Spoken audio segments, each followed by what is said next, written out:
So now we're no longer on a train, but we're in Lindsey's apartment. There's some people playing music outside. And Mule's playing the banjo a little. So, what I was saying was that with song,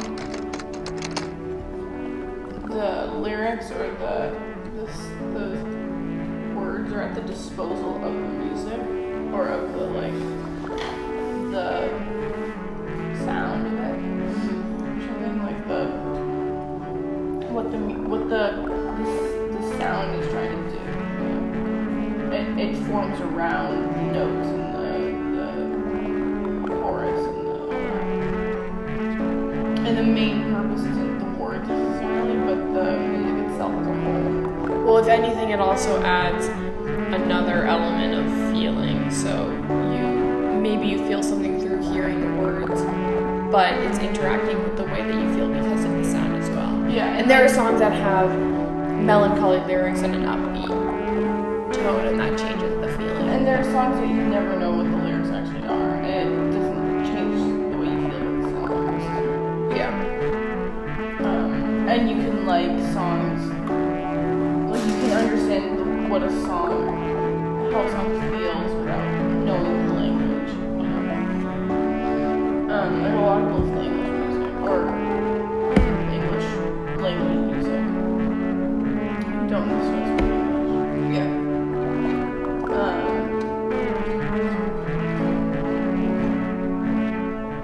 I think with poetry, the thing that's carrying the structure, or so what I was saying before was poetry. I think a big purpose of verse was for it to be recitable. Like if it's in a rhythm, it's easier to recite. It's easier to remember. Yeah. So people are sharing stories throughout their life or throughout generations, and the way that they remember those stories is that it's like it goes through rhythm or like the story structure. It's an epic poem. Yes. And we don't do that anymore. We don't. Well, poetry to me doesn't seem like it's storytelling anymore. Like it. Yeah. It would have been in the oral tradition. In this book, Eliot talks about dramatic poetry, which is like poetry for theater, kind of like a lot of Shakespeare plays have verses and there's poetry within There's songs. But we don't do that much anymore. I think a big part of it is that we don't remember the things that we read, or we don't tell stories and then retell them. Yeah. In order, we don't need a way of remembering, so to speak, because we don't remember them. We just have them written down. So that means that rhythm and verse is gonna have a different meaning to us now. And this is just all stuff that this is what I'm theorizing, because I haven't read anything on this really. I've read a little bit of this book, but Well, it seems like at that point, poetry has a very intentional purpose, and that now that purpose is it's less connected to that purpose. Like poetry is not for storytelling anymore. Well, and I think maybe we have more versions of storytelling because we can write things down, and we have film, we have poetry, we have song, we have fiction, we have short autobiographic, and it's just all these different ways of the story being a story. Whereas before it was maybe, I don't know, because I don't know anything about this, but I think now,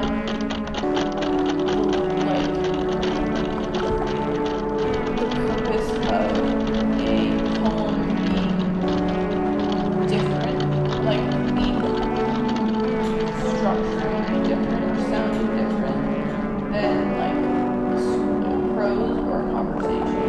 Because when you read a poem, it does feel weird, right? There is a weird thing to someone's language. Yeah. And the reason for that is, at least according to Eliot, is manipulating language, you can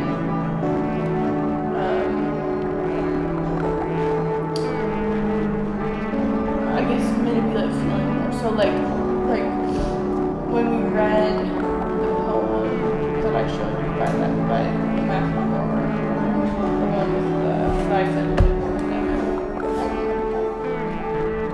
the language feels weird, and like we read it in different ways. Like we read it putting emphasis on different things. And I think now poetry is meant to be read, or a lot of poetry is read, just without just telling it to another person. Like when he read his poems, and when I read them later on myself, they sounded so different because he was just because he had written them, so he knew where they were going. Right. And so he just read them, and they just kind of sounded like, not necessarily like prose, but they sounded almost more cohesive, like a thought, you know? But with it, when you're reading it, it's like you don't know where he's going to go with a sentence. And your mind expects him to go a certain way, and then he doesn't. And so you trip over things, or you, like, read it, you know what I'm saying? Like, yeah, like, well, you don't, if you're reading it, you haven't had that practice way that he would know that how he would want it to be vocalized or read. But even if someone else is reading it without his voice, they're going to read it in their head a different way with a different rhythm. And I think it takes away that part of if he had intentional way that it was. But rhythmic, I think then he has no control over how the reader is going to interpret it. Right, but I think it doesn't really matter the way that he read it. Like I think the fact that it is chopped up in that way and it is confusing to read is actually part of the way that it brings you along with it. You know what I'm saying? Like the verse or the syllables within each line, or the stanza breaks or the line breaks or whatever, like they're the structure of what you're going through when you're going through the poem, right? Yeah. Like the fact that it is confusing, or that it is like not prose specifically, is what allows it to have an effect on you. Almost that that there's that kind of like space with things not being said, or there's negative space on the page, there's negative space in the words. Like I kind of like to think a lot like there's the space in between, the gap between two things. We think of it as empty space, but it's not. That's just a different kind of version of space and something. It's fill, it's potent, but it's not. It's just less tangible, I guess. And I guess it's like those spaces where the reader fills in. Yeah, and I guess that's the thing about good writing, is that it knows how to let the reader be part of the writing. Mm-hmm. And let them fill things in and not have that full control. Yeah, right. Because that actually like adds to your imagination.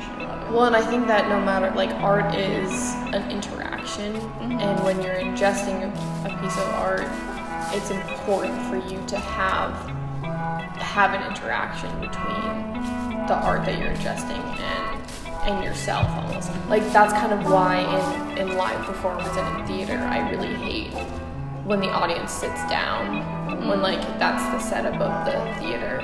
Because I think that it's really important for it to be an active interaction rather than that passive, like, I'm just sitting here like, well, I'll put things in my brain. Yeah, like actually. Like, you stand up, you make noise, and then the audience also, like, pushes back a certain energy to the band. Exactly. And it's a very important part of live performance, is what the audience is giving back to you and feeling. Well, and I think also, so the other day, my boss told me about this piece that he created, and it was based on this dream, but he didn't realize it was based on the dream until like halfway through making it. Mm-hmm. It was like the setting of it or something like that.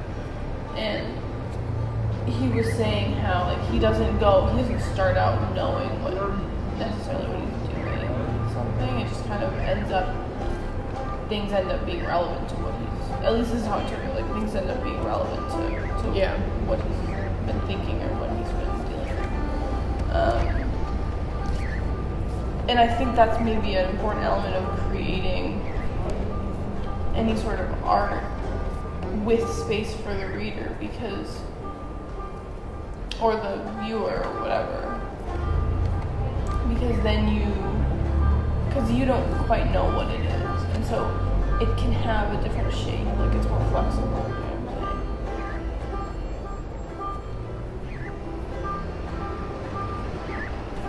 I'm saying? You're saying in the way that kind of making art creates, like if you go into it knowing like this is exactly what it's supposed to mean, this is exactly what it represents, then what I like about like that kind of, then it also is saying you're interacting with the art as if its own thing as well. Yeah. Like the way that you would interact with an audience and get their pushback and their energy. You're interacting with the art too and seeing like, what is it telling me, rather than me trying to like fully control and sculpt something. Well, and I think that there are a lot of people that think of it as like their art is something that is funneled through them or something. Like they don't like a conduit. Sure.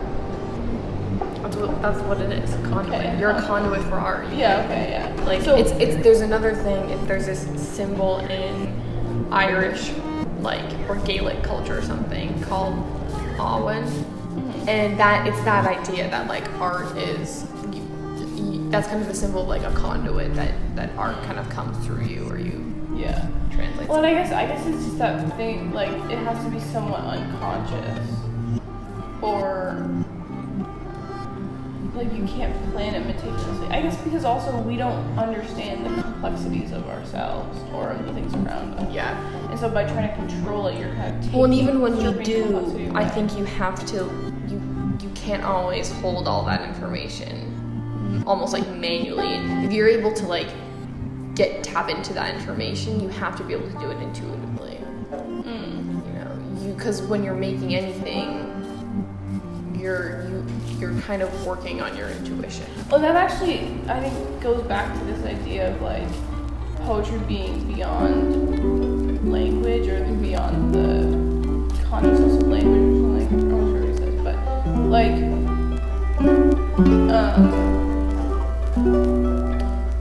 language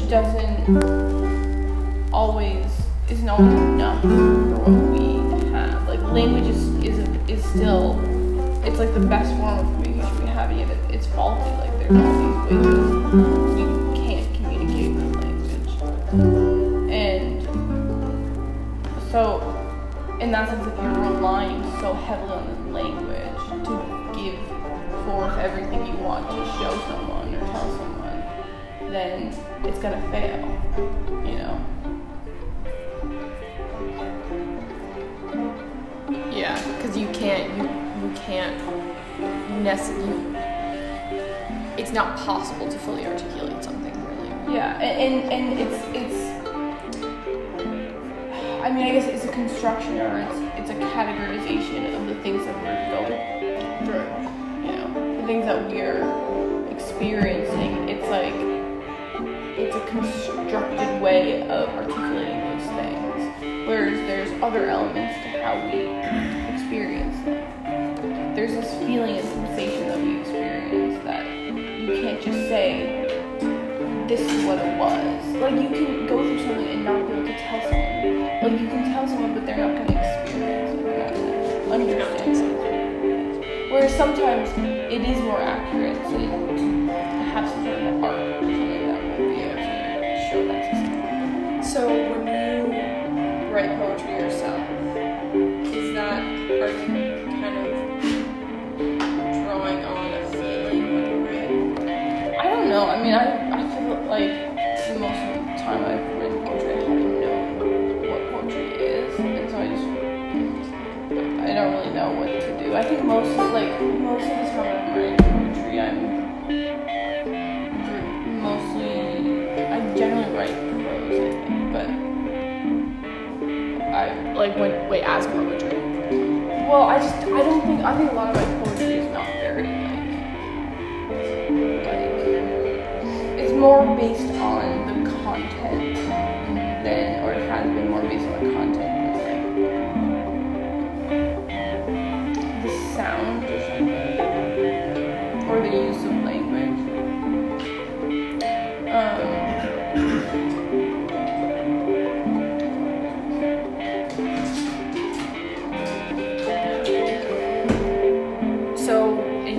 When I was a kid, when I started writing poetry, I would write about really sort of just silly thing. I read about. I had one about the Great Wall of China. His dad had gone to China, and I read about you a lot. Thank you. And I don't know. Well, how was the stages of your poetry training? So since when you were writing poetry, you were 9 or 10, and then in middle school, and then in high school. Well, yeah, I mean, when I was 9 and 10, I think I wrote a lot of things that felt philosophical, poetic. Is it feather? I don't know, just kind of stuff like that. I wish I had my your Aldrich. Yeah. You can send me some stuff. But I don't have it here.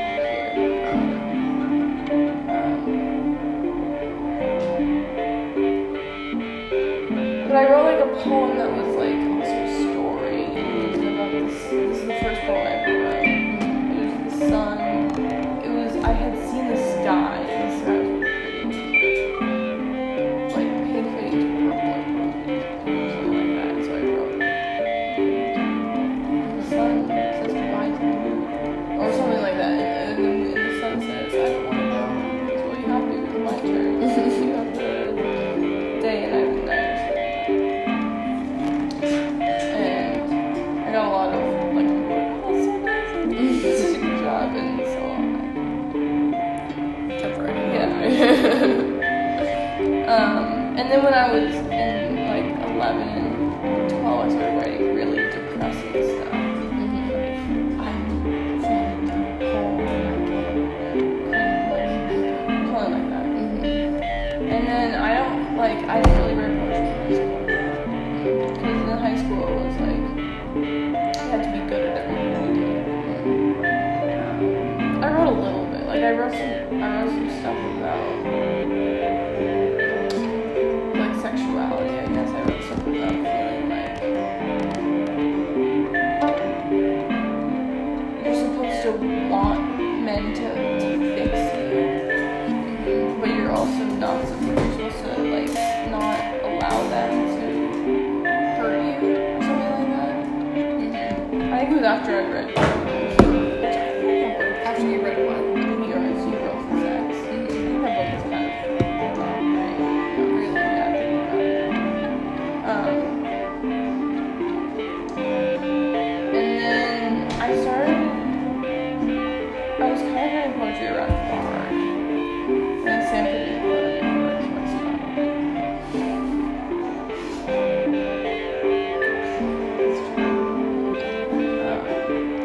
So what's the poem that you sent me? Have you been writing recently?